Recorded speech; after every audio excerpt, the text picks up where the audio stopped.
Shlomo Kubitshuk. How one remote worker turned the world into his office. For most people, the idea of working from a beachside cafe or a mountaintop town sounds like a dream. For Shlomo Kubitshuk, it's just a regular Tuesday. He didn't set out to build a brand or chase a trend. He simply wanted to work in a way that matched how he lived.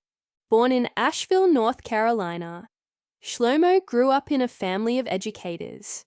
His mother taught high school English, and his father was an IT instructor at the local community college. There were always books and old computers around. He says, "I got hooked on both." In high school, he joined the robotics club and helped launch a digital media group. He was also a cross-country runner and contributed stories and graphics to the school's literary magazine. "I was into building things, websites, stories, whatever I could learn on my own."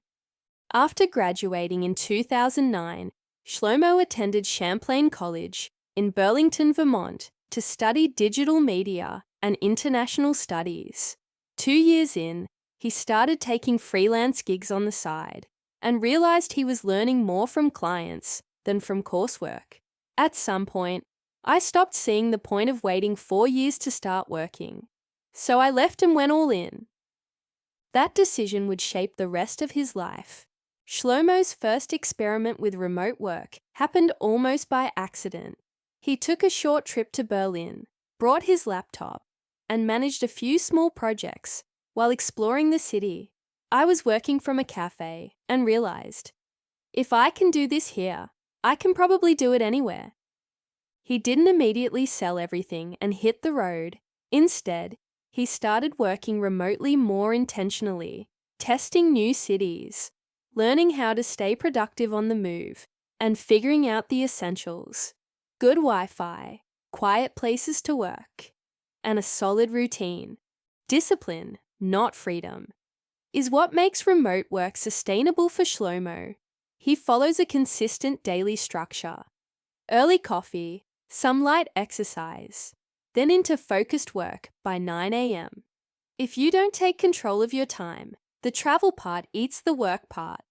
He uses Trello and Notion to manage projects, World Time Buddy to juggle time zones, and carries a compact tech kit that includes noise-cancelling headphones, a mobile hotspot, and backup chargers. "I've worked from ferries, airport lounges, and beach shacks, but only if the signal's strong. If the internet fails, the rest doesn't matter." One challenge he often faces is managing meetings with clients back in the US. "I've done plenty of midnight calls. It's not ideal, but if you plan your day around it, it works."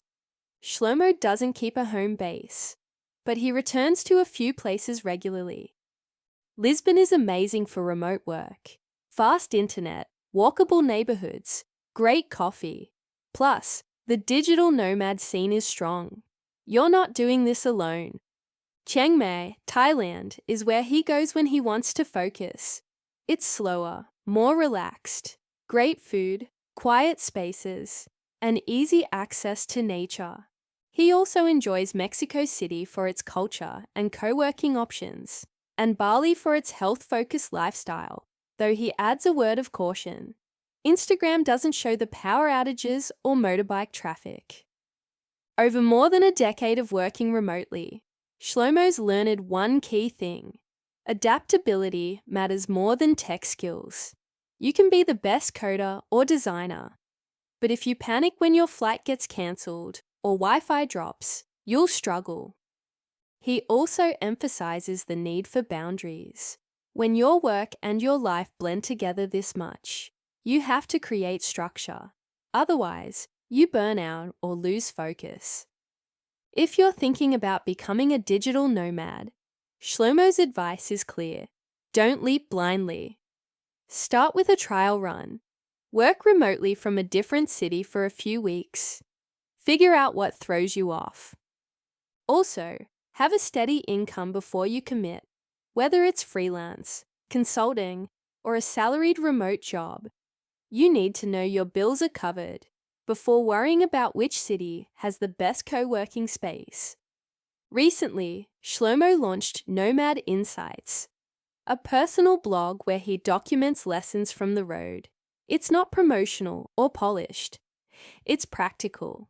He writes about Wi-Fi tests, budgeting strategies, travel safety, and mental health while living abroad.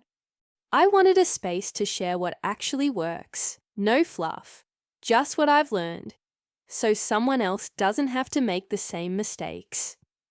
Shlomo's lifestyle isn't for everyone. He knows that, but it works for him. He's not chasing viral videos or passive income. He just wants the freedom to live where he chooses and still do good work. It's not about escaping responsibility, he says.